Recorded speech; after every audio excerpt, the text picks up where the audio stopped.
सदा नवः। ॐ सवान् विश्वाय विजुजः क्रतुर्देवानाममृक्तः अग्निस्तु विश्रवस्तमः।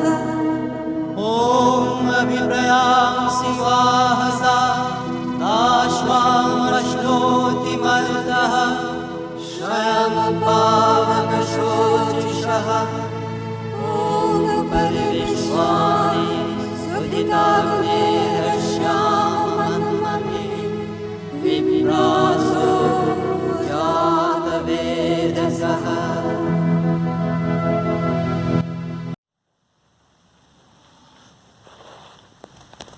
Salute to the advent of truth. କରୁଣାମୟୀ ମା ପରମ ପ୍ରଭୁ ଶ୍ରୀ ଅରବିନ୍ଦ ଆଜିର ଏହି ଅଧ୍ୟୟନ ବର୍ଗରେ ସମ୍ମିଳିତ ସମସ୍ତ ଭାଇ ଭଉଣୀ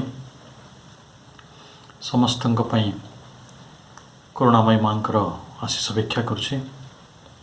ଆମେ ସମସ୍ତେ ଜାଣୁ ସାବିତ୍ରୀ ମହାକାବ୍ୟକୁ ପ୍ରକୃତରେ ଆମେ ଅଧ୍ୟୟନ କରୁନାହୁଁ, ସେଭଳି ଅଧ୍ୟୟନ କରିବାର ଆସ୍ପର୍ଦ୍ଧା ଆମମାନଙ୍କ ପାଖରେ ନାହିଁ। ତାଙ୍କର କରୁଣା ହେବାରୁ ଯେଉଁ ବିରାଟ ସତ୍ୟ ତା ମଧ୍ୟରେ ନିହିତ ଅଛି, ସେହି ସତ୍ୟ କୌଣସି ନା କୌଣସି ମାର୍ଗ ଦେଇ କୌଣସି ଉପାୟ ମଧ୍ୟ ଦେଇ ଲୋକ ସମାଜକୁ ଆସୁଛି। ଲୋକ ସମାଜକୁ ଆସିବାର ମୂଳ କାରଣ ଗୁଡ଼ିକ ହେଲା ଯେ ଶ୍ରୀ ଅରବିନ୍ଦ ଏହାକୁ ମାନବ ଜାତିକୁ ସତ୍ୟର ପ୍ରେମର ମହାନତାର ଏକ ବଡ଼ ଉପହାର ଦେଇଥିଲେ। ଯେଉଁ ଉପହାର ଯଦି ମଣିଷ ପାଖରେ ପହଞ୍ଚିପାରେ ତାହେଲେ କେବଳ ଆନନ୍ଦ ନୁହେଁ, ଅମରତ୍ୱ ନିକଟରେ ପହଞ୍ଚି ପାରିବାର ସମ୍ଭାବନା ମଣିଷ ପାଖରେ ରହିଛି। ସେହି ଅନନ୍ତ ଅସୀମ ପାଖରେ ପହଞ୍ଚିବାର ସମ୍ଭାବନା ମଣିଷ ପାଖରେ ଅଛି। ତେଣୁ ମଣିଷ ତା'ର କ୍ଷୁଦ୍ରତାରୁ, ତା'ର ବାଧାବନ୍ଧନ ଗୁଡ଼ିକରୁ, ତା'ର ସୁଖ ଦୁଃଖରୁ, ନିତ୍ୟନୈମିତ୍ତିକ ଜୀବନର ବୋଝରୁ ମୁକ୍ତ ହେବାର ଯଦି ବିରାଟ କିଛି ଉପାୟ ଅଛି, ତାହା ହେଉଛି ସତ୍ୟର ଏକ ବଡ଼ ବିସ୍ତୃତି। ଏବଂ ଆମ ଜୀବନରେ ସେହି ବିସ୍ତୃତିଟି ସମ୍ଭବ ଯେତେବେଳେ ଆମେ ଏହି ସାବିତ୍ରୀ ମଧ୍ୟରେ ପ୍ରବେଶ କରୁ। ଆମେ ଯେତେବେଳେ ଅଧ୍ୟୟନ କରିଥିଲେ ସେତେବେଳେ ଗୋଟେ ଧାଡ଼ି ପଡ଼ିଥିଲେ, ମନେ ପଡ଼ିଥିବ, once more the rhymer of the speed of life. ଜୀବନର ଗତି ଓ କୋଳାହଳ ଆଉ ଥରେ ଗତିମାନ ହେଲା। ପରସ୍ୟୁଡ୍ ଦି ସାଇକଲ୍ସ ଅଫ୍ ହାର୍ ବ୍ଲାଇଣ୍ଡେଡ୍ କୋଷ୍ଟ। ମଣିଷ ଗୋଟେ ବ୍ଲାଇଣ୍ଡେଡ୍ କ୍ୱେଷ୍ଟ ଭିତରେ ଅଛି। ତାକୁ ଯଦି ପଚାରିବେ ସେ ଜୀବନରେ କ'ଣ ଚାହେଁ, ସେ ସେଇ ଜିନିଷ ସବୁ ଚାହିଁବ ଯାହା ଅବିନଶ୍ୱର ନୁହେଁ। ସେଇ ସାଂସାରିକ କିଛି ପ୍ରତିସ୍ପର୍ଦ୍ଧା, ସାଂସାରିକ କିଛି ବିଷୟ ଚାହିଁ ବସିବ ଯେଉଁଟା ତାକୁ ବେଶୀ ଦରକାର ନାହିଁ। କାରଣ ତା'ର ମୂଳ ସମସ୍ୟାକୁ ଯେହେତୁ ସେ ବୁଝି ନାହିଁ, ମୂଳ ପ୍ରାପ୍ତିଟି ସତ୍ୟ ଦୃଷ୍ଟି ନଥିବାରୁ ଯାହା ତାକୁ ପ୍ରୟୋଜନୀୟ ସେହି ପ୍ରୟୋଜନୀୟତା ନ ଜାଣିଥିବା କାରଣରୁ ସେ ଗୋଟେ ବ୍ଲାଇଣ୍ଡେଡ୍ କ୍ୱେଷ୍ଟ ଭିତରେ ନିଶ୍ଚୟ ଅଛି। ଏବଂ ସେ ସେଇ ଯେଉଁ ଅନ୍ଧ ଅନ୍ୱେଷା ଭିତରେ ସେ ପୁଣି କ'ଣ ହେଇଯାଉଛି ନା ତାକୁ ହିଁ ଖୋଜୁଛି, ସେଇଟାକୁ। ମାନେ ଆମ ପୂର୍ବପୁରୁଷମାନେ ତାକୁ ସବୁ ପ୍ରାପ୍ତି ହେଇସାରିଛନ୍ତି। କିଏ ରାଜା ହେଇସାରିଛନ୍ତି, କିଏ ମହାରାଜା ହେଇସାରିଛନ୍ତି, କିଏ ଚକ୍ରବର୍ତ୍ତୀ ହେଇସାରିଛନ୍ତି, କିଏ ବଡ଼ ବଡ଼ ଯାହା ପଦବୀ ରହିଛି ସେଇଟା ସବୁ ପ୍ରାପ୍ତ ହେଇଛି। ସେତିକି ଐଶ୍ୱର୍ଯ୍ୟ ବି ପ୍ରାପ୍ତ ହେଇଛି, ଧନ ସମ୍ପତ୍ତି ପ୍ରାପ୍ତ ହେଇଛି। କିନ୍ତୁ ସେଇଟା ମଣିଷକୁ ବେଶୀ ଗୋଟେ ସିଦ୍ଧିର ବା ମଣିଷ ଯାହା ଚାହେଁ ସେଇଠି ତାକୁ ପହଞ୍ଚେଇ ପାରିନାହିଁ। ତଥାପି ବି ମଣିଷ ସେ ଗୋଟେ ଚକ୍ର ଭଳି ପରସ୍ୟୁଡ୍ ଦି ସାଇକଲ୍ସ, ସେଇ ଚକ୍ରରେ ପଡ଼ୁଛି। ଏଇଟା ଗୋଟେ ଭିସିୟସ୍ ସାର୍କଲ୍। ଯେଉଁ ସାର୍କଲ୍ରେ ପଡ଼ିଲେ ଯେମିତି ଗୋଟେ ଅର୍ଥ, ଗୋଟେ ସମ୍ପତ୍ତି, ପ୍ରତିପତ୍ତି ଆଉ ତାରି ଭିତରେ ତା'ର ଶାନ୍ତି। ସେ ଆଉ ଶାନ୍ତି ବା ଆନନ୍ଦ, ଆଲୋକ, ଜ୍ଞାନର ପଥଟି ପାଉନାହିଁ। ଏବଂ ସେଟା ପୁଣି କେମିତି ଆରମ୍ଭ ହେଉଛି, ଯେଉଁ ସାଇକଲ୍ଟା କେମିତି ଆରମ୍ଭ ହୁଏ? ସକାଳର କେତେ ସୁନ୍ଦର ମହିମା ଥିଲା। ସକାଳର ଏହା ଏକ ଉପହାର ଥିଲା। ସେ ସାମାନ୍ୟ ନୁହେଁ, ଜଣେ ଦେବଦୂତୀ ଗୋଟେ ବିରାଟ ମହିମା ନେଇକି କେତେ ବଡ଼ ଗ୍ରେଟନେସ୍ ତାପରେ ଥିଲା, ସେ ସବୁ ଆସିଥିଲେ। କିନ୍ତୁ ମଣିଷ ତାକୁ ଗ୍ରହଣ କଲାନି। ନିତ୍ୟନୈମିତ୍ତିକ ଜୀବନ ଭିତରକୁ ଆମେ ପୁଣି ଥରେ ଫେରୁ। ତାକୁ ଆମେ ଯେଉଁ 180 ଧାଡ଼ିରୁ ଆଜି ଅଧ୍ୟୟନ କରିବା ବୁକ୍ 1 Canto 1ର ସିମ୍ବଲଟନ୍। ସେଇଠି ଦେଖନ୍ତୁ କେତେ ଚମତ୍କାର ଧାଡ଼ି। All sprang to their unvarying daily acts. ସକାଳ ହେଲା ମାତ୍ରେ ଆମେ ସମସ୍ତେ ଆମର ଅପରିବର୍ତ୍ତନୀୟ, ଅନଭେରିଂ, ଭେରି କରିବା ମାନେ ପରିବର୍ତ୍ତିତ ହେବା, ଅନଭେରିଂ ଅପରିବର୍ତ୍ତନୀୟ, ଅପରିବର୍ତ୍ତନୀୟ ଡେଲି ଆକ୍ଟସ୍ ଯେଉଁ ନିତ୍ୟ ନୈମିତ୍ତିକ କାର୍ଯ୍ୟ ରହିଛି। ନିତ୍ୟ ନୈମିତ୍ତିକ କାର୍ଯ୍ୟଟା ଆମେ ବେଶ ବୁଝୁ, ଆମେ ଜାଣିଛୁ ସକାଳେ କ'ଣ କରିବାକୁ ପଡ଼େ। ଆମ ନିଜର ବ୍ୟକ୍ତିଗତ ସ୍ତରରେ ନିତ୍ୟ ନୈମିତ୍ତିକ କାର୍ଯ୍ୟ ରହିଛି, ତା ସାଙ୍ଗରେ ପରିବାର ପାଇଁ ଦାୟିତ୍ୱ ରହିଛି, ସମାଜ ପାଇଁ ଦାୟିତ୍ୱ ରହିଛି, ଆମର ନିଜସ୍ୱ ବୃତ୍ତିର ଗତ କାମ ରହିଛି। ତ ସେଇଟା ହେଲା ଭେରି ଡେଲି ଆକ୍ଟସ୍। ତେଣୁ ମଣିଷ କ'ଣ କରେ ନା ଅଲ୍ ସ୍ପ୍ରେଇଂ ଟୁ ଇଟ୍, ଅଲ୍ ସ୍ପ୍ରେଇଂ, ଏଠି ସବୁ ସ୍ପ୍ରେଇଂ ଶବ୍ଦ ବ୍ୟବହାର କରାହେଲା, ମୋତେ ଏଇଟା ସୁନ୍ଦର ଲାଗୁଛି ଏଥିପାଇଁ ଯେ ସ୍ପ୍ରିଙ୍ଗଟା କ'ଣ ହୁଏ ନା ତାକୁ ଗୋଟେ ଜାଗାକୁ ଚାଲିଯାଇଥିବ ସେ ପୁଣି ଫେରି ଆସିବା, ତ ସ୍ପ୍ରିଙ୍ଗରୁ ସ୍ପ୍ରେଇଂ ହେଉଛି। ତେଣୁ ସେଠି ଭାର୍ବରେ ବ୍ୟବହାର ହେଇ ସ୍ପ୍ରିଙ୍ଗଟା, ହଁ ଶ୍ରୀ ଅରବିନ୍ଦନ ଇଂଲିଶର ଏଇଟା ହେଉଛି ବିୟୁଟି। ତେଣୁ ଆପଣ ସେ ଫେରି ଆସିଲେ, ଅଲ୍ ସ୍ପ୍ରେଇଂ ଫେରି ଆସିଲେ, ପୁଣି ଥରେ ଥିଲେ ରାତ୍ରିର ଗୋଟେ ପ୍ରଶାନ୍ତି ଭିତରେ ସମସ୍ତେ ଶୋଇପଡ଼ିଥିଲେ, ସକାଳ ଆସିକି ସମସ୍ତଙ୍କୁ ଜାଗ୍ରତ କରିଦେଲେ। ଜାଗ୍ରତ କରିଦେଲା ପରେ ଆମେ ସତ୍ୟ ଆଡ଼କୁ ଜାଗ୍ରତ ହେଲେ କି ପୁଣି ଥରେ ଆମର ନିତ୍ୟ ନୈମିତ୍ତିକ ଜୀବନ ଆଡ଼କୁ ଜାଗ୍ରତ ହେଲେ, ସେଇ ବିଷୟରେ ଶ୍ରୀଅରବିନ୍ଦ କହିଛନ୍ତି ଯେ ଆମେ ଆମ ବ୍ଲାଇଣ୍ଡେଡ଼ କ୍ୱେଷ୍ଟକୁ ପର୍ସୁ କରିଥିଲୁ ଗୋଟେ ସାଇକଲ୍ଡ ୱେରେ, ମାନେ ସେଇଟା ଯେମିତି ପ୍ରବର୍ତ୍ତିତ ହେଉ ବାରମ୍ବାର ଚକ୍ର ଭିତରେ। ତେଣୁ ସକାଳ ହେଲା ମାନେ ଆମକୁ ନିତ୍ୟ ନୈମିତ୍ତିକ କାମ ସବୁ ମନେ ପଡ଼ିଯାଏ, ପଡ଼େନି କି? ଆଉ ଉପାୟ କ'ଣ ଅଛି? କିଏ କେଉଁଠି କାମ ଥିଲା ସବୁଟା ଶୋଇପଡ଼ିଲା ବେଳେ ମୋ କାମ ନିଶ୍ଚିତ ଶୋଇପଡ଼ିଛି, ଆଉ କାମଟା କ'ଣ ମନେ ପଡ଼ିବନି। କିନ୍ତୁ ଯେତେବେଳେ ସେ ନିଦରୁ ଉଠି ପଡ଼ୁ ତାର ସବୁ କାମ ମନେ ପଡ଼ିବ, ସେ ସବୁ ତ ତାଲିକା କରିଛି ଆଜି ଭିତରେ ଏଇ କାମ କରିବି। ମୁଁ ତ ଅନେକ ଲୋକଙ୍କୁ ଦେଖି ଯେଉଁମାନଙ୍କ ପାଖରେ ନୋଟ୍ ବହିରେ ସବୁ ତାଲିକା ଲେଖିଥାନ୍ତି କ'ଣ କ'ଣ ସବୁ କାମ ଅଛି ତାଙ୍କ ଜୀବନରେ। ଆଉ ସେଟା ଦେଖେ, ସେଟା ରିଅଲି ମିଷ୍ଟ୍ରି ଗୋଟେ। ଆପଣ ଯେତେ କାମ କରନ୍ତୁ ନା କାହିଁକି, ଆପଣ ଯେଡ଼େ ବଡ଼ କର୍ମୀ ହେଇଥାନ୍ତୁ, ଦିବ୍ୟ କର୍ମୀ ହେବା ଅଲଗା ବିଷୟ, କିନ୍ତୁ ଡେଲି ଆକ୍ଟସର ଭିତରେ ପ୍ରବେଶ କରିବା ଯେଉଁଟା, ଆମେ ତ ଜୀବନ ସାରା 60-70 ବର୍ଷ ଯାହାର ଯେମିତି ଆୟୁଷ ସେ କାମ କରୁଛି, ପ୍ରକୃତରେ କାମଟା ସରିପାରେ।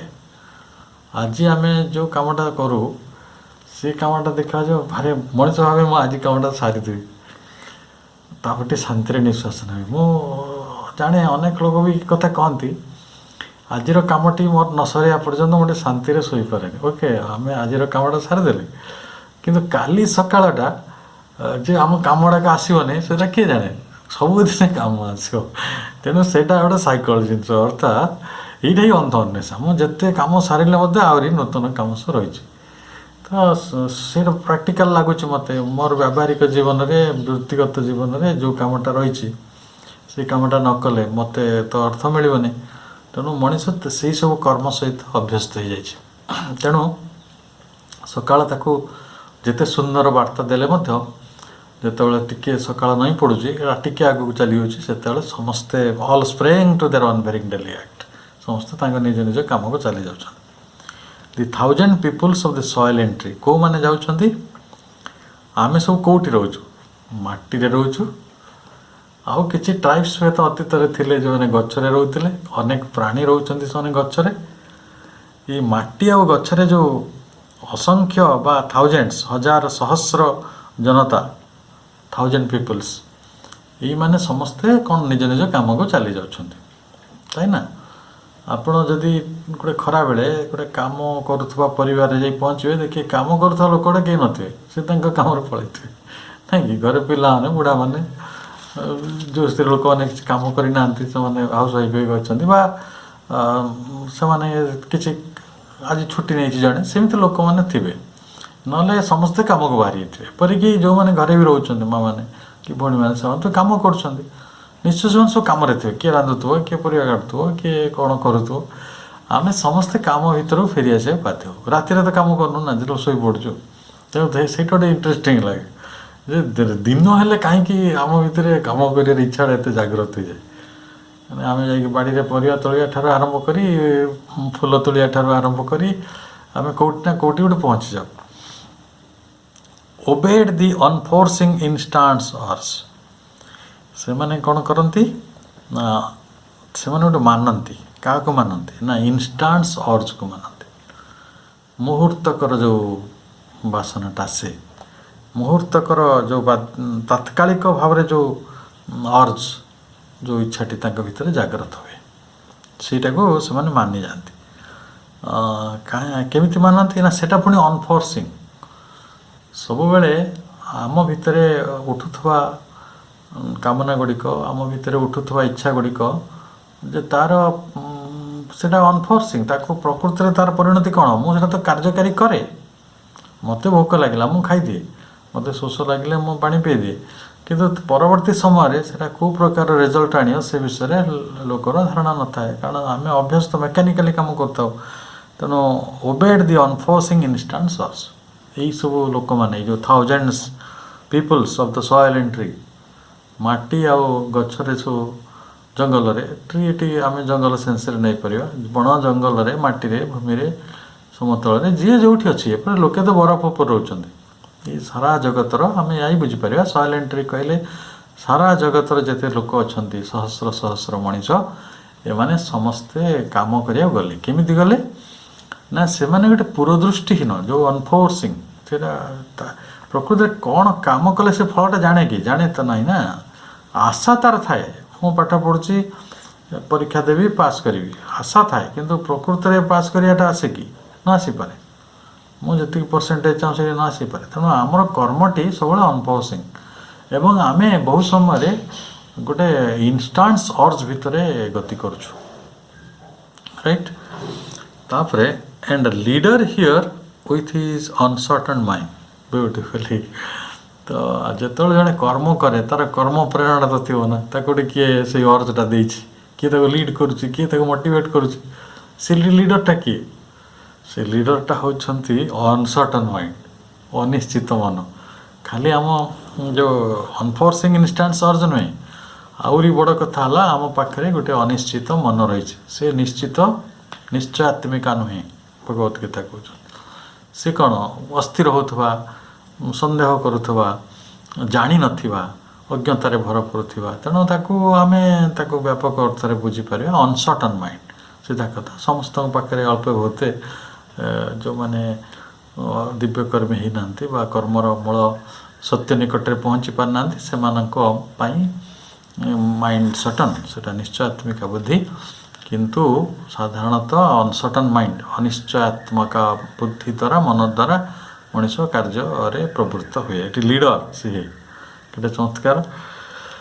Elon who stares at the future's covered face, man lifted off the burden of his fate. ତେଣୁ ଏଇ ଯେଉଁ ଅନିଶ୍ଚିତ ମନ ତାଙ୍କର ନେତା ହେଇକି ରହିଛି, ଲିଡର, ତ ଭବିଷ୍ୟତର ଯେଉଁ ଆବୃତ ରହିଥିବା ଏଇ ଏକମଣ୍ଡଳକୁ ଏକୋଟିଆ ହେଲେ ଟିକେ ସେ ଦେଖେ କେବେ କେବେ, ଯେ ଆମେ ଏଲୋନ୍, ଏକୋଟିଆ, ହୁ ଷ୍ଟେୟାର କହିଲେ ଦେଖିବା, ନିରୀକ୍ଷେଇବା, at the future's covered face. ପ୍ରକୃତରେ ଭବିଷ୍ୟତଟା ଆମ ପାଇଁ କ'ଣ ସାଇତିକି ରଖିଛି, ସେଇଟା ସବୁବେଳେ କଭର୍ଡ, ସେଇଟା ପରଦାବୃତ। ତାକୁ ଆପଣ ଖୋଲି ମାନେ ଯେମିତି ଗୋଟେ ମୁଦା ଲଫାଫା ଭିତରେ କ'ଣ ଅଛି, ମାନେ ଚିଠି ଅଛି କି ଗାଳି ଅଛି କି ସ୍ନେହ ଅଛି, କେମିତି ଜାଣିବା? ସେଇଭଳି ଅନକଭର୍ଡ ଫେସ୍, ଅନିଶ୍ଚିତ। କାଲି ସକାଳ କ'ଣ ଘଟିବ କିଏ ଜାଣେ? 2020 ଏତିକି ସମସ୍ୟା ଆମ ପାଇଁ ଆଣିଲା, 2021 ଆଉ କ'ଣ ଭଲ ଆଣିବ କି କିଛି କଥା ଆଣିବ, ସେ ଆମେ ଜାଣିନାହୁଁ। ସେଥିପାଇଁ ଆମ ପାଖରେ ଗୋଟେ ଅନସର୍ଟନ୍ ମାଇଣ୍ଡ ବି ରହିଛି। କେତେ ଲୋକ ଆଶଙ୍କା କରୁଛନ୍ତି ନା ଭଲ ହେବ, କିଛି ଲୋକ କହୁଛନ୍ତି ନାହିଁ ଖରାପ ହେବ, ଏଇଭଳି ତ ସମୟ। ତ ଯାହା ବି ହେଉ, ଏଇ ସେ ଏକୋଟିଆ ମଣିଷଟେ ସେ ଦେଖୁଛି ଫ୍ୟୁଚର୍ସ କଭର୍ଡ ଫେସ୍, ଭବିଷ୍ୟତ ସବୁବେଳେ ପରଦାବୃତ, ମାନେ ଜଣାପଡ଼େନି ସେ କ'ଣ ଆମକୁ ଗିଫ୍ଟ ଦେବ। ସେଇଠୁ ଏହା ହିଁ ତ ମଣିଷର ସୀମା। ଦେଖନ୍ତୁ, ଆମେ ଯେତେବେଳେ ଲାଇଫ୍ ଡିଭାଇନ୍ ପଢ଼ୁଥିଲେ ସେତେବେଳେ କୁହାଯାଉଥିଲା ଯେ ଆମକୁ ସେଇ ସୀମାଟିକୁ ଆଉ ବାଧାଟିକୁ ଭାଙ୍ଗି ଦେବାକୁ ପଡ଼ିବ। ତ ସେ ସୀମାଟି କ'ଣ? ସୀମାଟା ହେଉଛି ଏଇଟା, ଯେ ତା ପାଖରେ ଗୋଟେ ଅନସର୍ଟନ୍ ମାଇଣ୍ଡ ଅଛି, ସେ ସବୁବେଳେ ଇନଷ୍ଟାନ୍ସ ଅର୍ଜକୁ ଅନଫୋର୍ସିଂ ୱେରେ ଓବେ କରୁଛି, ମାନୁଛି, ଏବଂ ସେ ତା'ର ଅନଭେରିଂ ଡେଲି ଆକ୍ଟ ଭିତରକୁ ବାରମ୍ବାର ଫେରିଯାଉଛି। କିମ୍ବା ଯଦି ଆଉ ଟିକେ ଆଗରୁ ଆଣିବା, ସେଇଟା ହେଲା ଯେ ପର୍ସ୍ୟୁଡ୍ ଦି ସାଇକଲ୍ସ ଅଫ୍ ବ୍ଲାଇଣ୍ଡେଡ୍ କୋଷ୍ଟ, ତା'ର ଯେଉଁ ଅନ୍ଧ ଅନ୍ୱେଷର ଯେଉଁ ଚକ୍ର ରହିଛି ତା ଭିତରେ ସେ ପେଶି ହେଉଛି। ଆଉ ଏଇଠି ଯେଉଁ ଦିଆ, ଏଇଟା ମନେ ରଖିଲା ଭଳିଆ, man lifted off the burden of his fate. ମଣିଷ ସୃଷ୍ଟିରୁ ଆରମ୍ଭରୁ ଯେବେ ମଣିଷ ସୃଷ୍ଟି ହେଲା ସେଇ ଦିନରୁ ସେ କ'ଣ କରୁଛି? ଭାଗ୍ୟର ବୋଝ ହିଁ ହେଉଛି। Man lifted of the burden of his fat. आम गुरुजन लोक मैंने केवे कहते बेले बेले बहुत मनुष्य जीवन में बहुत समय भाग्य प्रतिफलित हुए, न च विद्या न च पौरुषम। विद्या बा व्यक्तित्व किसी काम आसुनी, पौरुषम केवल भाग्यटा कम आसे हुए। देखा जाए गोटे बहुत बड़ घर पिलाटे जन्म होती तार सब सुख सुविधा रही पाठशाठ पढ़ार देखिए पाठ हेनी, कितु बस्ती जन्म हो बापा रिक्शा टाणुचे सी देख आएस तो आम तो देखुचे ना दुनिया रे। तेणु मेन ताको मनीष कौन कौच अरे तार तक सर्वनिम्न सुविधा नाला बचार आउ सी तो ही एक्सेल्ड इन लाइफ, आम जहाँ एक्सेल बोली बुझुचु तो सहीटा प्रकृत में कौन आम तो भाग्य बोली कहीचु। तो main lifted of the burden of his fat, जीवन सारा सी उठे चलছে कार भाग्यर बोझटा को मनीष बुझे चलते। सकाल आम कौन करूँ ताकि तो मुंडौ ना, आम सकाल है मात्रे भाग्यर बोझटा को मुंडौचु, कर्म करुचु अथच से कर्मर कौन परिणाम आसे आम जाना, भविष्य आम कौन साहित्यिक रखी भी आम जाना, किंतु आमको कर्म प्रवृत्त हो पड़ुछि कारण आम पाखे गोटे इनस्टाट अर्ज अच्छे। मत खाइबा अच्छे, मो पिंधिक अच्छे, मो छुआ को पाठपढ़ा खर्च देवार अच्छे, से चिकित्सा कथा बुझार अच्छे, मोर परिवार को उन्नतिर पथरे नवार अच्छे, इनस्टाट सर्च अच्छी मनीष ता भितर से गति कर। तेणु मनीष तार नियति तत्व से दायित्व जो अच्छी जोटा फैट ताको से मुंडे चलला। मेन लिफ्टेड अफ सब मन तो भाग्यर बोझटा किए उठाऊ, मनीष तो उठाऊ ना, सीधे मरुची पी पी बचाई चाहिए। मनीष बड़ अद्भुत प्राणी जगत में, केवल अन्य प्राणी मैंने जन्म मृत्यु पर एत चिंता करने सुजोग ना, किंतु मनीष पाखे एत सुजोग था सत्वे बड़ा आश्चर्यर कथा या जे आम ता द्वारा प्रभावित होनु। यही कथा तो युधिष्ठिर धर्मवक कही मनुष्य सबुदिने मरुची किंतु से मृत्यु पर मोटे चिंतित हो ना, पुणी से तार भाग्यर बोझटी बोझे, पुणी तार जो चेतनामित्तिक साधारण जीवन लोभ मोह स्वार्थ ज्ञान तार जो जीवनटी से जीवनटी अनेक लोक ये जगत में बचुंट, thousands of peoples. And Savitri too awake among the trees tribes. ये जो जगत ट्राइब कहले आम जानू से शब्दटी सहित आम परिचय अच्छी। ट्राइबटा है गोटे स्वयं संपूर्ण निजर व्यवस्था बंचुवा जाति, निजर धर्म निजर भाषा निजर संस्कृति निजर धर्म सब स्वयं संपूर्ण। आम सब ट्राइबाल सोसाइटी कहूँ, गोटे आम कहूँ कंध गोटे ट्राइब, गोटे परजा गोटे ट्राइब, से माने कौन से माने भेरी स्पंटानियस इन दर लिविंग, पाखे सब अच्छी निजस्व भाषा रही, सब ट्राइब मान अलग अलग भाषा अच्छे ना, अलग अलग चिंतन प्रक्रिया अच्छी, अलग विश्वास प्रक्रिया जो बिलीफ सिस्टम तांकर जो कल्चरल हेरिटेज तांकर लिविंग जोटा आम जो कहूँ से तो मिसिक लिविंग ट्रेडिशन आपणकर कल्चर रिलीजन बिलीफ सिस्टम यहाँ तो लिविंग। तेणु से रही जो मनीष भाग्यर बोझ बोची आउ तार पाखरे गोटे अनिश्चित मन रही, जहाँ पाखरे केवल निजर तात्कालिक इच्छा गुड़ी को परिपूर्ण करने से कर्म करुच्ची एवं जो मनीषटी केवल से कर्मर बा अंध अन्वेषर चक्र भितर प्रवेश को अच्छी सेटा को आम ट्राइब कह मनीष जो बचुचे से ट्राइब मानक भितर जीव समुदाय मानक भितर सावित्री जाग्रत है। सकाल हेले सावित्री तो उठे ना, यही हूँ सावित्री आज सकाळटे गोटे नूतन तांकर जो प्रस्तुति थिला तांकर जो साधना थिला सेटा आज फलवती होवार दिन एवं बहुत बाटरे से जीवन में कौन करिसेंती प्रतीक्षा करिसेंती बा गोटे प्रकार तितिक्षा भी करिसेंती, गोटे प्रकार साधनार जीवन को वर्ण कर नहीं मनीष को मुक्त करने जो भाग्यर बंधन भितर से अच्छी, मृत्युर बंधन भितर अच्छी, सीमा भितर अच्छी, बाधा बंधन भितर अच्छी, ये जीवन को मुक्त करने सावित्री आगमन करते जगत को।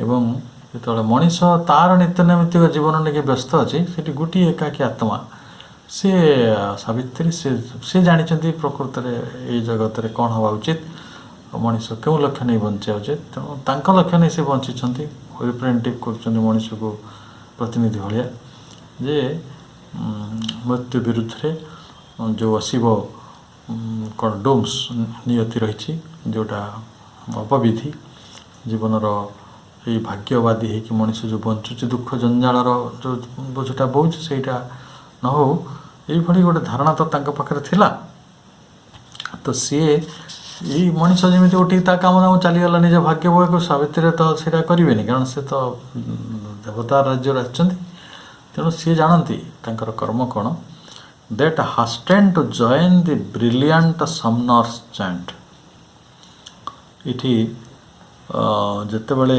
सूर्यदेव आगमन हेले सेते बेले कौन हैला ना ब्रिलियंट कहले उज्ज्वल समन्नर शब्दटा कौटी लगे यहाँ गोटे कोर्टर शब्द समन लगे कहती नहीं परुआना जड़े गोटे जी परुआना लेकिन आसो कोर्टरू ताक आम समनर कहवा तेणु ये हूँ ब्रिलियंट समनर किए सूर्यदेव निजे आलोक नहीं सूर्य से कौन कर आसिकी डाक हम ब्रिलियंट समनर्स चांट तेणु ये जो उज्ज्वल सूर्यंकर किरणटी को कवि कहते यहाँ हूँ गोटे डाहुक बा डगर से जो आलोक डगर आलोक दूतर आलोक डाकराकारी बा आलोक डगर यहाँ हूँ डाक दैट हास्टन टू जॉइन चांट से चांटा को आम डाक अर्थ नहीं पार तेणु बर्तमान उज्ज्वल डगर डाकरे चलचंचल हो योगदान करने को आसिले and lured by the beauty of the apparent ways ये बुझार अच्छे आम लिओर शब्द ये लगी लिओर कहले प्रलोभित हवा लिओर्ड छोट पिला माने छोटे चॉकलेट प्रति लिओर्ड हेले कि मनीषटे जड़े कविटे सौंदर्य प्रति लिओर्ड है तेणु ये lured by the beauty of the apparent ways जो आपात उपाय रही से आपात साधारण सौंदर्य से सौंदर्य प्रलोभित होगी acclaimed their portion of ephemeral joy ephemeral कहले क्षणिक क्षणिक सुख जॉय निजर क्षणिक सुखर भाग बसैया को एक्लेम्ड देयर पर्सन क्लेम शब्द आम जाचु एक्लेम्ड शब्दटा को आम जो अधिक चिंता करवा ताले से माने कौन कले ना there portion of ephemeral Joy को एक्लेम शब्दटी क्लेम शब्द एक्जाक्टली आसी बोली कह जापरनी जदिओ से लगुच पाखापाखि किंतु से जय जयकार करवा प्रशस्ति करवा से जो आम निज निज क्षणिक सुखर केवल भाग बसौनु आ तार भी जय जयकार करुछु देखंतु यही जीवन में अनेक स्कूल ऑफ थॉट रही यही जगत रे जो माने मध्य यही जो साधारण जीवनटी मनुष्यर अच्छी जी एते दुख कष्ट भोग करुछि एते एते हताशा निराशार पथ चलुछि ताकू भी से माने जो महिमा मंडित करती जय जयकार तार करती तो यही जो साधारण आपात कारण जी दिव्य जीवन देखी ना दिव्य सौंदर्य कौन जाने ना आ स्वर्गीय सुषमा कौन जानी ना तापर कौन हम ये पार्थिव सुंदरता गुड़ी को ग्रहण करनवा पार्थिव सुंदरतार प्रलोभित हबारे किसी असुविधा ना एवं आम समस्त सुंदरतार परिभाषा बहुत अलग अलग आम निजस्व रुचि और विचार अनुसार आम सुंदरतार को परिभाषित करूँ जमीती कि जड़े जदि रामकृष्ण परमहंस जो गल्प कहते जड़े जे फूल माला तैयारी करी बंचे जे माली बा गोटे जे मालुणी तापाई फूल बगीचा सुंदर किंतु जे कौटुणी सी तार माछ बिक्री करी चले तापाई सुंदर कोटा ता माछ हाट तेणु एठी जो माने सुंदरता को आउ टिके जदि भावात्मक अर्थरे नेबे ताले सेटा एकाथरे ऑब्जेक्टिफाइड नहे तेणु सौंदर्य को आम से सेन्स नौ तेणु साधारणतः यही जीवनर गोटे सौंदर्य प्रति आम आकर्षित कहीं आकर्षित देखु कोटि कोटि मनीष समस्त बारे जिजीविषा अच्छी बचार इच्छा अच्छी कहीं बचार इच्छा अच्छी ये जीवन सुंदर यही तर्कटा को लाइफ डिवाइन रे ଶ୍ରୀବିନ୍ଦୁ ଦେଉଛନ୍ତି ଆନନ୍ଦମୟ ଏ ଜଗତ ବୋଲି। କାହିଁକି ଯଦି ଆନନ୍ଦ ନାହିଁ ତାହେଲେ ଆମେ ବଞ୍ଚିବାକୁ କାହିଁ ଚାହୁଁଛୁ, କାହିଁ ଜିଦ୍ କରୁଛୁ? ଯଦି ମୋ ଦେହ ଖରାପ ହେଲା ମୁଁ କେଡ଼େ ମନ କଷ୍ଟରେ ଡାକ୍ତରକୁ ମୋର ସବୁ ରୋଜଗାର ଦେଇଦେଉଛି, ବଡ଼ ବଡ଼ ଯେଉଁ ଖୋଲା ହେଇଛି ବଡ଼ ବଡ଼ ନର୍ସିଂ ହୋମ୍ ସବୁ, ଯେଉଁମାନେ ପଇସା ଲୁଟୁଛନ୍ତି ମଣିଷ ହଇରାଣ ହରକତ କରୁଛନ୍ତି। ତ ଯଦି ଆମେ ବୁଝିବା ତାହେଲେ ସେ କାହିଁକି ତାହେଲେ ତା ଅର୍ଥଟାକୁ ସାରି ଦେଉଛି? ସେ ବଞ୍ଚିବାକୁ ଚାହୁଁଛି। ସମସ୍ତେ ଆମେ ବଞ୍ଚିବାକୁ ଚାହୁଁ। ସେଥିପାଇଁ ଆମର ଯାହା ସବୁ ଜୀବନର ଯାହା ଉପଲବ୍ଧି ଅଛି, ଯାହା ଆର୍ଥିକ ସ୍ଥିତି ସବୁ ଅଛି, ଆମେ ଯାହା ଯାହା ସବୁ କମେଇଛୁ ତାକୁ ବି ସାରି ଦେବାକୁ ଚାହୁଁ। ତେଣୁ ଆନନ୍ଦ ନଥିଲେ ଆମେ ପୁଣି ବଞ୍ଚିବାକୁ କାହିଁ ଚାହୁଁଛୁ? ଅର୍ଥାତ୍ ଜୀବନର ଗୋଟେ ଏଇ ଏଫିମେରାଲ୍ ଜୟ, ଏଇ ଯେଉଁ କ୍ଷଣିକ ସୁଖ ଗୁଡ଼ିକ ଭିତରେ ବି ଗୋଟେ ଆନନ୍ଦ ଅଛି। ଏଇଭଳି ଧାରଣା ଭିତରେ ମଣିଷ ଜାଣେ ଜୀବନର ଗୋଟେ ବିୟୁଟି ଅଛି, ତା ଦ୍ୱାରା ସେ ଲିଅଡ଼ ଅଛି। ଯାହା ବି ହେଉ, ସକାଳର ପରିଦୃଶ୍ୟଟି ଆମକୁ ଦିଆଯାଉଛି, ଯେଉଁଥିରେ ମହାନ ଆତ୍ମା ଦେବ ଦୂତି ସାବିତ୍ରୀ ତାଙ୍କର ଗୋଟେ ପଥ ଜାଗି ଉଠିବାର, ଆଉ ସାଧାରଣ ମଣିଷଟିଏ ଜାଗି ଉଠିବାର ଇଏ ହେଉଛି ଗୋଟେ ସମୟ। କାରଣ ଯେତେବେଳେ ସାବିତ୍ରୀ ଜାଗିବେ ସକାଳ ହେଲେ, ସିଏ ଜାଣନ୍ତି ମଣିଷମାନେ ଗୋଟେ ଏଫିମେରାଲ୍ ଜୟ ଭିତରେ କ୍ଷଣିକ ସୁଖର ଅନୁଧାବନ କରୁଛନ୍ତି। ଏମାନେ ଗୋଟେ ଆପାତ ସୌନ୍ଦର୍ଯ୍ୟର ଜୟକାର କରୁଛନ୍ତି। ୟାଙ୍କ ପାଖରେ ଆଉ କିଛି ଉପାୟ ନାହିଁ, ଏମାନେ ନିରୁପାୟ। କାରଣ ବିରାଟ ଆନନ୍ଦ, ବିରାଟ ସୁଖ, ବିରାଟ ଉପଲବ୍ଧି ଆ ବିଷୟରେ ସାଧାରଣ ମଣିଷ ପାଖରେ କିଛି ଧାରଣା ନାହିଁ। କାରଣ ସେ ତ ଏଇ ମାଟିର ଜୀବ, ଆଉ ସିଏ କାହିଁକି ଯେଉଁ ବୈଦେହର କଥା ଜାଣିବ? ତ ବର୍ତ୍ତମାନ କାହିଁକି ସେ କଥାଟାକୁ କବି କହୁଛନ୍ତି ଯେ ଯେତେବେଳେ ମଣିଷ ଗୁଡ଼ିକ ନିଜ ନିଜ କ୍ଷଣିକ ସୁଖର ଅନୁଧାବନରେ ପଳାୟନ କରୁଛନ୍ତି, ସେତେବେଳେ life of Savitri is something different. ସିଏ ସେଥିରେ ଭାସି ଯାଉନାହାନ୍ତି, ସେ ସେଥିରେ ଅଲଗା ରହୁଛନ୍ତି, ନିଜକୁ ଏଲୁପ୍ କରି ରଖୁଛନ୍ତି। କେଡ଼େ ସୁନ୍ଦର ଭାବରେ ଆଗକୁ କୁହାଯିବ, akin to the eternity when she came. କାହିଁକି? ସେ ହେଉଛନ୍ତି କିନ୍ ହେଲା ଗୋତ୍ର, ସମ୍ପର୍କୀୟ। Akin to the eternity when she came, ସେ ହେଉଛନ୍ତି କିନ୍ ଟୁ ଏଟର୍ନିଟି, ଶାଶ୍ୱତର ଗୋତ୍ରୀ। ଶାଶ୍ୱତର ଗୋତ୍ରୀ କହିଲେ ଏଟର୍ନିଟିର ସେ ତାଙ୍କର ସମ୍ପର୍କିତ। ମଣିଷଟା ଏଟର୍ନିଟିର ସମ୍ପର୍କିତ କି? Not akin to eternity. ଯଦିଓ ସେ ତାର ଭବିତବ୍ୟ ସେଇଟା, ସେ ଭାଗ୍ୟ ସେ ଭବିଷ୍ୟତ ସେଇଟା, କିନ୍ତୁ ବର୍ତ୍ତମାନ ତ ନୁହେଁ ନା। କିନ୍ତୁ ସାବିତ୍ରୀ ବର୍ତ୍ତମାନରେ ହିଁ ଏକିନ୍ ଟୁ ଏଟର୍ନିଟି। ତେଣୁ ସେ ଯେଉଁଠୁ ଆସିଛନ୍ତି, ହ୍ୱେନ୍ ସି କେମ୍, ଯେଉଁଠୁ ସେ ଆସିଛନ୍ତି, no part she took in this small happiness. ମୋତେ ଲାଗେ ସାବିତ୍ରୀର ବହୁତ ମହତ୍ତ୍ୱପୂର୍ଣ୍ଣ ଧାଡ଼ି ଭିତରେ ଏଇ ଧାଡ଼ିଟି ଗୋଟେ ଚମତ୍କାର, ଯେ ସ୍ମଲ୍ ହ୍ୟାପିନେସ୍। ଶ୍ରୀଅରବିନ୍ଦ କହୁଛନ୍ତି ଯେ ଏଇ ଜଗତରେ ଲୋକ ଦେଖିବେ କେତେ ସିରିୟସ୍ ଥିବେ, ଆଉ ଯଦି ମଣିଷ ସିରିୟସ୍ ନଥାନ୍ତା, କ'ଣ ଯେତେ ସବୁ ସ୍ଥାପତ୍ୟ ଅଛି, ଯେତେ ସବୁ ରାଜା ମହାରାଜାମାନେ କରିଛନ୍ତି ମନ୍ଦିର ବଡ଼ ବଡ଼, ଆଜିର ଦୁନିଆରେ ବି ଲୋକେ ମନ୍ଦିର ତିଆରି କରିବା ପାଇଁ, ମସଜିଦ୍ ତିଆରି କରିବା ପାଇଁ ପାଗଳ ହେଉଛନ୍ତି। ତ ସାଧାରଣ ମଣିଷର କର୍ମରେ ଆସିଲା ଭଳିଆ ଯେଉଁ ସ୍ଥାପତ୍ୟ ଅଛି ସେଇଟା ତିଆରି କରିବାରେ କିଛି ଅସୁବିଧା ନାହିଁ। କିନ୍ତୁ ଯେଉଁଠି ବୃଥା ଆସ୍ଫାଳନ ଅହଙ୍କାର ରହିଛି ଏବଂ ତାକୁ ସାଧନ କରିକି ମଣିଷ ଯେଉଁ ଖୁସି ପାଉଛି, ନିଜ ସ୍ୱାର୍ଥପରତା ବା ଯେଉଁ ଇନଷ୍ଟାଣ୍ଟ ଅର୍ଜ ଅଛି, ନିଜ କାମନା ବାସନାକୁ ଗୋଟେ ତୃପ୍ତ କରିକି ଯେଉଁ ମଣିଷଟି ଶାନ୍ତ ହେଉଛି, ସେଇ ମଣିଷର ଯେଉଁ ଭାବନାଟା ସ୍ମଲ୍ ହ୍ୟାପିନେସ୍, ଛୋଟ ଖୁସି, ସେଟା ଛୋଟ ଖୁସି।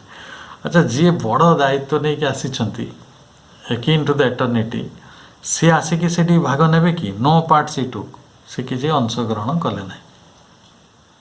ମଣିଷ ଦେଖନ୍ତୁ, ହେବନି କି ଜଣେ ମଣିଷ ଗମ୍ଭୀର ଭାବରେ ଚିନ୍ତିତ ଅଛି କି ସିଏ ଗୋଟେ ବଡ଼ କଣ୍ଟେମ୍ପଲେସନ୍ ଭିତରେ ଅଛି, ଧ୍ୟାନର ଅବସ୍ଥାରେ ଅଛି, ସେଇ ସମୟରେ ଦଳ ଲୋକ କହେ ଚାଲ ଭୋଜି କରିବା, ସେ ଲୋକ ତା ସାଙ୍ଗେ ମିଶିପାରିବ କି? ମିଶିପାରିବ ନା। ସିଏ ତ ବଡ଼ କଣ୍ଟେମ୍ପଲେସନ୍ରେ ଅଛନ୍ତି ନା, ଧ୍ୟାନମୟ ଅବସ୍ଥାରେ ଅଛନ୍ତି। ତେଣୁ no part she took in the small happiness, a mighty stranger in the human field. ମାନବ ଭୂମି ଯେଉଁ ଶବ୍ଦ ବ୍ୟବହାର ହେଇଛି, ହ୍ୟୁମାନ୍ ଫିଲ୍ଡରେ, ମାନବ ଭୂମିରେ ଏ ମାଇଟି ଷ୍ଟ୍ରେଞ୍ଜର, ସେ ହେଉଛନ୍ତି ଜଣେ ଶକ୍ତିଶାଳୀ ଅପରିଚିତ ଭଳିଆ ତାଙ୍କୁ ଲାଗିବ। କାରଣ ସେ ତ ନ୍ୟାଚୁରାଲି ଯେଉଁଟା ଦେଖନ୍ତୁ, ଯଦି ଆପଣ ଗୋଟେ ଟ୍ରାଇବ୍କୁ ଗଲେ, ମଣିଷକୁ ଆମେ ଟୋଟାଲି ଗୋଟେ ଟ୍ରାଇବ୍ ବୋଲି ଭାବିବା, ସିଏ ତା ବିଶ୍ୱାସକୁ ନେଇକି ତାର ଛୋଟ ଛୋଟ ଖୁସିକୁ ନେଇକି ସିଏ ତାର ଅଭ୍ୟାସ ଅଛି ଭାବୁଛି। ତ ସେଇଠି ଯେତେବେଳେ ଇଏ ନିଜେ ଅଂଶଗ୍ରହଣ କରୁନାହାନ୍ତି, ତାହେଲେ ତାଙ୍କୁ ମାନବ ଜାତିଟା କ'ଣ ଭାବିବ? ଷ୍ଟ୍ରେଞ୍ଜର ଭାବିବ, ଅପରିଚିତ ଭାବିବ। ଇଏ ଗୋଟେ କେଉଁ ଅଜଣା ରାଇଜର ଅତିଥିଟେ କି? କେଉଁଠୁ ଆସିଯାଇ ତ କାହିଁ ଆମ ଭଳିଆ ଖୁସି ହେଉନି? ଆମେ ତ ନାଚୁଛୁ, ଆମେ ତ ମଦ ପିଉଛୁ, ଆମେ ତ ଡ୍ରଗ୍ ଖାଉଛୁ, ଆଉ ଆମେ ତ ରାଜନୀତିରେ ବ୍ୟସ୍ତ ଅଛୁ, ଆମେ ତ ଭାବୁଛୁ ଆମ ଜୀବନଟାକୁ ଆମେ ଏଇ ସାମାଜିକ, ରାଜନୈତିକ, ସାଂସ୍କୃତିକ ବିଚାରଧାରାରେ ବହୁତ ଆଗକୁ ନେଇଯିବୁ। ଇଏ ମଣିଷଟି ଗୋଟେ ଅଲଗା କଥା କାହିଁକି କହୁଛି, ଅଲଗା କଥାଟେ କାହିଁ ଭାବୁଛି, ଇଏ ଗୋଟେ ଦିବ୍ୟତାର କଥା କାହିଁକି ଆସୁଛି? ତେଣୁ ନ୍ୟାଚୁରାଲି ସେଇଟା ଷ୍ଟ୍ରେଞ୍ଜ ହେବ। ଆଉ ଅତୀତରେ ଏଭଳି ବହୁ ଷ୍ଟ୍ରେଞ୍ଜକୁ ଆମେ ସାମ୍ନା କରିଛୁ। The embodied guest within made no response. ତେଣୁ ତାଙ୍କ ଭିତରେ ଗୋଟେ ଅନ୍ତର ଭିତରେ ଯେଉଁ ଅତିଥି ଥିଲେ, ସେଇଟା ହେଉଛି ଦେବରାଜ ରାଗି ଇନ୍ ଟୁ ଦ ଏଟର୍ନିଟି, ସେ କ'ଣ କଲେ? ୱିଦିନ୍, ତାଙ୍କ ଭିତରେ ଅନ୍ତର ଭିତରେ ଯେଉଁ ଦିବ୍ୟ ଅତିଥି ଅଛନ୍ତି, ସେ ମେଡ୍ ନୋ ରେସ୍ପନ୍ସ। ମଣିଷର ଏଇ ଛୋଟ ଛୋଟ ଖୁସିରେ, ତାର ଏଇ କୋଳାହଳରେ, ତାର ନିତ୍ୟାନୈମିତ୍ତିକ ଜୀବନଧାରାରେ ସିଏ କିଛି ଅଂଶଗ୍ରହଣ କରିନାହାନ୍ତି। ସିଏ ଦେଖୁଛନ୍ତି ଏଇଟା କରିକି ଲାଭ କ'ଣ? ମୁଁ ତ ଆଗାମୀ ସମୟରେ ମୃତ୍ୟୁକୁ ସାମ୍ନା କରିବାକୁ ଯିବି, ତ ଏଇ ଆଙ୍କ ମଣିଷ ଭଳିଆ ଖୁସି ହେବାର କିଛି କଥା ନାହିଁ। ସେଇ ଉଦାହରଣଟି ମୁଁ ଆପଣଙ୍କୁ ଅନେକ ଦିନ ଆଗରୁ ଥରେ ଦେଇଥିଲି, ଯେ ଗୋଟେ ବୁଚର୍ସ ହାଉସ୍ରେ ଯେଉଁ ଛେଳି ଗୁଡ଼ା ସବୁ ବନ୍ଧା ହେଇଥାନ୍ତି, ସେ ନିଜ ଭିତରେ ଝଗଡ଼ା ଲାଗୁଥାନ୍ତି, ଯଦିଓ ସେମାନେ ଜାଣନ୍ତିନି ଯେ ନେକ୍ସଟ ମୋମେଣ୍ଟରେ they are going to be killed. ତ ମଣିଷ ବା ଆପଣ ଟାଇଟାନିକ୍ ଜାହାଜରେ ଯେତେ ବୁଡ଼ୁଥିଲା ଦେଖିବେ, ଜଣେ ଲୋକ ନିଜେ ନିଜ ଭିତରେ ପ୍ରତିହିଂସା ସବୁ ଥିଲା, ଜଣେ ଜଣଙ୍କ ପ୍ରତିଶୋଧ ନେବାକୁ ଚାହୁଁଥିଲେ, ଜଣେ ଲୋକ ଗୀତ ଗାଉଛନ୍ତି, ଜଣେ ଲୋକ ମଦ ପିଉଛନ୍ତି। ମୁଁ ଭାବେ it is very representative of human psychology. ଜାହାଜ ବୁଡ଼ୁଛି, କିଛି ସମୟ ପରେ ଜାହାଜ ବୁଡ଼ିଯିବ, କିନ୍ତୁ ସେମାନେ ନିଜ ନିଜ କାମରେ ବ୍ୟସ୍ତ ଅଛନ୍ତି। କିଏ ଗୀତ ଗାଉଛି, କିଏ ନାଚୁଛି, କିଏ ମଦ ପିଉଛି। ଅର୍ଥାତ୍ ଟ୍ରାଇବ୍ କ'ଣ କରେ ନା, ତାର ନିଜ କାମରେ ଥାଏ, କିନ୍ତୁ ଯିଏ ଜ୍ଞାନୀ, ସେ କ୍ୟାପ୍ଟେନ୍ ଯିଏ ଯେଉଁ ଜାହାଜର, ସେ କ'ଣ କରୁଥିଲେ? ସେ ପ୍ରାର୍ଥନା କରୁଥିଲେ। ସେ ଜାଣିଛନ୍ତି ଫଳାଫଳ କ'ଣ ହୋଇଯାଉଛି। ତାପରେ ଧାଡ଼ିକୁ ଆସିବା ଯେ the call that wakes the leap of human mind. The call, ଗୋଟେ ଡାକ, ଗୋଟେ ଆହ୍ୱାନ, ସେ that wakes the leap of human mind. ଗୋଟେ ଡାକ ଆସେ ଯେଉଁଠି ମଣିଷର ମନ ଲମ୍ବ ପ୍ରଦାନ କରେ। କେଉଁଠିକି କରେ? Its chequered eager motion of pursuit. Chequered ଶବ୍ଦ ଯେଉଁ ବ୍ୟବହାର ହେଇଛି, ତା'ର ଅର୍ଥ ହେଲା ଭଲ ମନ୍ଦ ମିଶା, ପରିବର୍ତ୍ତନଶୀଳ, ବିବିଧ ଗତି ତା'ର। ସେଇଠିକି ଗୋଟେ ଆତୁରତାପୂର୍ଣ୍ଣ ଅନୁଧାବନ ସେ କରେ, ଇଗର ମୋସନ୍ ଅଫ୍ ପର୍ସ୍ୟୁଟ୍। ସେଇଠି ଥିଲା ବ୍ଲାଇଣ୍ଡେଡ୍ କ୍ୱେଷ୍ଟ ପର୍ସ୍ୟୁଟ୍। ଏଇଠି ଆପଣଙ୍କୁ ପର୍ସ୍ୟୁଟ୍କୁ କୁହାହେଉଛି ଆତୁରତାପୂର୍ଣ୍ଣ ଅନୁଧାବନ, eager motion of pursuit. Its fluttering hued illusions of desire. ମଣିଷ କ'ଣ କରେ? ମଣିଷର ପ୍ରାକୃତିକ ପ୍ରାକୃତ ଅବସ୍ଥାଟିକୁ ଏଇ ବାଟରେ ବୁଝାଯାଉଛି। ସେ କ'ଣ କରେ? ମଣିଷର ମନ ଲିପ୍ ଅଫ୍ ହ୍ୟୁମାନ୍ ମାଇଣ୍ଡ, ମଣିଷର ମନଟା କେଉଁଠିକି ଲମ୍ବ ପ୍ରଦାନ କରେ? ନିଜ କାମନା, ବାସନା, ଲୋଭ, ସ୍ୱାର୍ଥ, ମୋହ, ଅନ୍ଧକାର ଭିତରକୁ ସେ ଡେଇଁବ। ପୁଣି it's a ଚେକର୍ଡ eager motion of ପର୍ସ୍ୟୁଟ୍। ତାର ଯେଉଁ ଆତୁରତାପୂର୍ଣ୍ଣ ପର୍ସ୍ୟୁଟ୍ ଅଛି, ଗୋଟେ ଅନୁଧାବନ ଅଛି, ଅନ୍ୱେଷା ଅଛି, ଯାହାକୁ ସେ ଖୋଜୁଛି, ସେଇଟା ଚେକର୍ଡ, ଅର୍ଥାତ୍ ସୁଖ ଦୁଃଖ ମିଶା। ଏଠି ସେ ସୁଖ ବି ପାଉଛି, ଦୁଃଖ ବି ପାଉଛି। ସେଥିରେ ସେ ବେଶୀ କ'ଣ ବହୁତ ପ୍ରଭାବିତ ନୁହେଁ। ଆପଣ ଦେଖିବେ, ଜଣେ ପୁଅ ଚାହିଁଲା, ପୁଅ ଆସିଲା, ସେ ପୁଅଟା ଯଦି ଗୋଟେ କ୍ରିମିନାଲ୍ ହେଇଗଲା, ସେମିତି ବାପାମାନଙ୍କୁ ଆପଣ ଦେଖିଛନ୍ତି? ବହୁତ ମୁଁ ଦେଖିଛି ଜୀବନରେ, ଯେ ସେ ବଡ଼ ପୋଲିସ ଅଫିସର ହେଇଥିବ ତା ବାପା, କି ଗୋଟେ ଜଜ୍ ହେଇଥିବ, ଦେଖ ପୁଅଟି ହେଇଥିବ ଗୋଟେ ୱିକେଟ୍ ଫେଲୋ, ତାହେଲେ ସେ ପୁଅ ଆନନ୍ଦ ଦେଲା କି ଦୁଃଖ ଦେଲା? ତ ଏଇ ବାଟରେ ଆମର ସୁଖ ଦୁଃଖ ଗୁଡ଼ାକ ସବୁ ଚେକର୍ଡ, ସେଇଟା ବିବିଧ ଗତି। ସେ କୁଆଡ଼କୁ କ'ଣ ଦେବ ଆମେ ଜାଣିନୁ। ସେ ତ ଅନକଭର୍ଡ ହେଇକି ଥିଲା ଭ୍ୟାଉଚର ଭିତରେ। ଆମେ ଇନଷ୍ଟାଣ୍ଟ ଅର୍ଚରେ ତାକୁ ମାଗି ବସିଲେ, ଖୋଜି ବସିଲେ, ଲୋଡ଼ି ବସିଲେ। ଆମ ଭିତରେ ସେଇଟା ପାଇବା ପାଇଁ ଗୋଟେ ଆତୁରତା ଥିଲା, ୱି ଇଗର। କିନ୍ତୁ it's fluttering ହ୍ୟୁଡ୍ illusion of desire. ମଣିଷର କାମନା ସବୁ ଜୀବର ରହିଛି, ମଣିଷର ବି କାମନା ଅଛି, କିନ୍ତୁ ସେ ଡିଜାୟାରଟା ହେଉଛି ଫ୍ଲଟରିଂ ହ୍ୟୁଡ୍, ଅର୍ଥାତ୍ ବହୁ ରଙ୍ଗ ବେରଙ୍ଗ। ଏଣ୍ଡୁଅ ଯେମିତି ରଙ୍ଗ ବଦଳେ, ସେମିତି ଆଜି ଗୋଟେ କାମନା ଆପଣଙ୍କର ଅଛି, ସେଇଟା ପରିପୂର୍ଣ୍ଣ ହେଲା ପରେ ଆଉ ଗୋଟେ ନୂଆ କାମନା ଆସିଯିବ। ତାଇ ତ ହେଉଛି ଏଇ ଜୀବନ ସାରା କେବଳ ଆମେ ଏଇ ଯେଉଁ ଫ୍ଲଟରିଂ ହ୍ୟୁଡ୍ ଫ୍ଲଟରିଂ ହ୍ୟୁଡ୍ ମାନେ ବାରମ୍ବାର ରଙ୍ଗ ବଦଳାଉଥିବା, ଯେମିତି ଗୋଟେ ପତଙ୍ଗ ଥାଏ କି ଏଣ୍ଡୁକ ଥାଏ, ସେଇଭଳି ଇଲ୍ୟୁଜନ୍ ଅଫ୍ ଡିଜାୟାର, ଏଇ ଯେଉଁ ଭ୍ରମ ମାୟା କାହାର କାମନା, ମଣିଷ ସେଇଠି ବସିଛି। ଆଚ୍ଛା ସେଇଠି କ'ଣ ସାବିତ୍ରୀ ଯିବେ? ସାବିତ୍ରୀ ଆମ ଭଳିଆ ଆମେ ଯେଉଁ ଜଗତରେ ଯେଉଁଭଳି ସବୁ କାମନା ବାସନା ଭିତରେ ଥାଉ, ବଡ଼ ଲୋକ ହେବୁ, ଘର କରିବୁ, କାର୍ ଚଢ଼ିବୁ, ଅନ୍ୟ ଲୋକକୁ ଦେଖେଇବୁ, ବଡ଼ ପ୍ରତିପତ୍ତିକୁ ପଳେଇବୁ, ସେଠି ବଡ଼ ପଦବୀରେ ଚାକିରି କରିବୁ, ପ୍ରଧାନମନ୍ତ୍ରୀ ହେଇଯିବୁ, ରାଷ୍ଟ୍ରପତି ହେଇଯିବୁ, ସିଏ ସେଇ ସବୁରେ କାହିଁ ସିଏ ଯିବେ? ସେ ଯାଇନାହାନ୍ତି। ଭିଜିଟେଡ୍ ହାର୍ heart like a sweet alien note. ମୁଁ ବହୁତ ସମୟରେ ଜଣେ ସନ୍ନ୍ୟାସୀ ଥିଲେ ରାଉରକେଲାରେ, ନାଁ କହୁନାହିଁ, ତାଙ୍କ ସାଙ୍ଗରେ ଭଲ ବନ୍ଧୁତା ଥିଲା। ତ ଆମେ ବହୁତ ସମୟ ବସିକି ଦେଖୁ ମଣିଷ ସବୁ ଯାହା କରୁଛି, ମାନେ ବାଟା ଦୋକାନରୁ କ୍ୟାଲେଣ୍ଡର ଆଣିକି କୃଷ୍ଣକୁ ହଉ ରାମଙ୍କୁ ହଉ ଯେଉଁଠି ଯାହା ପାଉଛି ତାକୁ ଆଣିକି ପୂଜା କରିକି ସେ ଆଖି ବୁଝିକି ବସିକି ଯେଉଁ ପ୍ରକାର ମାନେ ଡ୍ରାମାବାଜି କରୁଛି କହିବାକୁ ଗଲେ, ତ ସେଥିରେ କେବଳ ହସି ହେବ। କାରଣ ସେ ବଚପନା ତା ଭିତରେ ଅଛି। ଛୋଟ ପିଲା ଜିନିଷ ଭାରି ସିରିୟସ୍ ଥାନ୍ତି ତାଙ୍କ କାମରେ। ଛୋଟ ପିଲାମାନେ ଦେଖିବେ ତାଙ୍କ ସଢ଼େଇ ଖେଳନ୍ତି, ଆଜିକାଲି ତ ସେ ସବୁ ଉଠିଗଲାଣି, ଗାଁ ଗହଳିରେ ବି ଥିବ ପିଲାମାନେ ସବୁ ସଢ଼େଇ ଖେଳନ୍ତି, କିଏ ବାପା ହେଇଥିବ, କିଏ ମା ହେଇଥିବ, କିଏ ମାଷ୍ଟର ହେଇଥିବ, କିଏ ଡାକ୍ତର ହେଇଥିବ, କିନ୍ତୁ ଦେ ଆର୍ ଭେରି ସିରିୟସ୍ ଅନ୍ ଇଟ୍। ମଣିଷ ସେଇଭଳି ଭେରି ସିରିୟସ୍ ଅନ୍ ଦ୍ୟାର୍ ରୋଲ୍ସ, ଯଦିଓ ତାକୁ କାଳଚକ୍ର ଗୋଟେ ଅଲଗା ବାଟରେ ପରିବର୍ତ୍ତିତ କରିଦେବ, ସେ ଜାଣିନି ସେଟା। ମାନେ ମଣିଷ ଖୋଜି ଦେଉଛି ସବୁ, କିନ୍ତୁ ସେଇଟା କେଉଁ ରୂପରେ ଆସିବ, ସୁଖ ଆଣିବ କି ଦୁଃଖ ଆଣିବ, ସେଇଟା ଚେକଡ଼ ବିବିଧ ସ୍ୱରୂପରେ ଆସିବ। ତେଣୁ ମଣିଷ ଏଇଭଳି ଯେଉଁ ଆତୁର ହୋଇକି ଦୌଡ଼ିଛି ନିଜର ଅନ୍ୱେଷା ପଛରେ, ସେଭଳି ଅନୁଧାବନ ସାବିତ୍ରୀ କରିପାରିବେ କି? କରିବା ଦରକାର ବି ନାହିଁ। ଆଉ ତାଙ୍କର ମାନେ ସେଇ ଯେଉଁ ବହୁତ ରଙ୍ଗ ବଦଳୁଥିବା ରଙ୍ଗ ବେରଙ୍ଗର କାମନାର ମାୟା କି ଭ୍ରମ, ତା ଭିତରେ ସେ ପଶିବାର ନାହିଁ। ତାହେଲେ ହ୍ୱାଟ୍ ଇଜ୍ ଦ୍ୟାଟ୍? ଏଇ ସବୁ କଥା ଗୁଡ଼ିକ ତାଙ୍କୁ କେମିତି ଲାଗୁଥିବ? କେମିତି ଲାଗୁଥିବ? ମଣିଷ ତ ଏତେ ସିରିୟସ୍, ତାଙ୍କ ଚାରିକଡ଼େ ମଣିଷ ଗୁଡ଼ାକ ଏଇଭଳିଆ ବାଇଆ ପାଗଳା ହେଇକି ନିଜର କାମନା ବାସନା ପଛରେ ଦୌଡ଼ୁଛନ୍ତି, ନିଜ ସ୍ୱାର୍ଥ, ନିଜ ଭୂମିକା। ମୋର ଆଜି ଗୋଟେ ଜଣଙ୍କ କଥା ମନେ ପଡ଼ୁଥିଲା, ମୁଁ ଜାଣିନି ସେମିତି କାହିଁକି ବେଳେବେଳେ ମନେ ପଡ଼ିଯାଏ। ମୁଁ ଜଣେ ଖୁବ୍ ବଡ଼ ବିଦ୍ୱାନ ଲୋକଙ୍କୁ ଜାଣେ, ଯାହାଙ୍କର କୋଟି କୋଟି ଟଙ୍କା ଅଛି, କୋଟି କୋଟି ଟଙ୍କା, କିନ୍ତୁ ଜୀବନରେ ସେ ଗୋଟେ କୁକୁରକୁ ବି ବିସ୍କୁଟ୍ ଦେଇନାହାନ୍ତି। ଏମିତି ଲୋକ ଦେଖିଛନ୍ତି? ତାଙ୍କୁ ଥରେ ମୁଁ ବଡ଼ ଆଗ୍ରହରେ ଇଣ୍ଟରଭ୍ୟୁ କଲି। ସେ କହିଲେ ମୁଁ ଦାନ ଦେବାଟା ଆଦୌ ଶିଖିନାହିଁ, ମୋତେ ଦାନ ଟିକେ ବି ଦେଲେ ବଡ଼ କଷ୍ଟ ଲାଗେ। ମାନେ ମୋ ଘରୁ ଯଦି ଗୋଟେ ଭଙ୍ଗା ଜିନିଷ କିଏ ନେଇଯିବ, ମୁଁ ରାତିରେ ଶୋଇପାରେ। ଏମିତି ଲୋକ ତ ଅଛନ୍ତି ନା।